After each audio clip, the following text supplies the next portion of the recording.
માનવતા જાગૃત ટ્રસ્ટ દ્વારા સંચાલિત જ્ઞાનધારા એક અનોખી પાઠશાળાનો વાર્ષિક રમતોત્સવ આજે તારીખ 1 ફેબ્રુઆરી 2026ના રોજ સોનગઢ કોલેજના રમતગમત મેદાન ખાતે ઉત્સાહ અને ઉમંગભેર ઉજવાયો હતો। આ ભવ્ય રમતોત્સવમાં તાપી જિલ્લાના 3 તાલુકાઓમાંથી 750મી વધુ બાળકોએ ભાગ લઈ પોતાની પ્રતિભા અને કૌશલ્યનો અદ્ભુત પરિચય આપ્યો હતો। તાલુકા કક્ષાએ યોજાયેલી વિવિધ સ્પર્ધાઓમાં કુલ 70 બાળકો વિજેતા બન્યા હતા।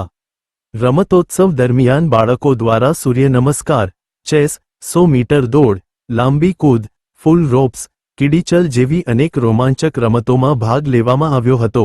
ખાસ કરીને સૂર્ય નમસ્કાર સ્પર્ધામાં ધોરણ 5ના વિદ્યાર્થીએ સતત 132 સૂર્ય નમસ્કાર કરી ઉપસ્થિત મહેમાનોને અચંબિત કરી દીધા હતા। તાપી જિલ્લાના ઇતિહાસમાં આ એક ગૌરવપૂર્ણ અને પ્રથમ નોંધપાત્ર રહી છે। આ પ્રસંગે ભરતભાઈ લિંબાચિયા, ગુજરાત પ્રાંત ગંગા સમગ્રના પ્રતિનિધિઓ તથા તેમની ટીમ તેમજ સોનગઢ કોલેજના પ્રોફેસર શ્રી ઉમેશભાઈ વિશેષ ઉપસ્થિત રહ્યા હતા। મહેમાનોએ બાળકોને પ્રોત્સાહન આપ્યું હતું।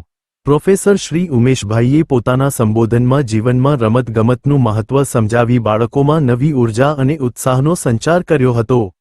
આગળ જઈને જિલ્લા કક્ષાએ પસંદ થયેલા કુલ 21 વિજેતા બાળકોને માનવતા જાગૃત ટ્રસ્ટના રાષ્ટ્રીય અધ્યક્ષ શ્રી તથા ઉપસ્થિત મહેમાનોના હસ્તે વિનિંગ ટ્રોફી અને મેડલ આપી સન્માનિત કરવામાં આવ્યા હતા અને તેમના ઉજ્જવળ ભવિષ્ય માટે શુભેચ્છાઓ પાઠવવામાં આવી હતી।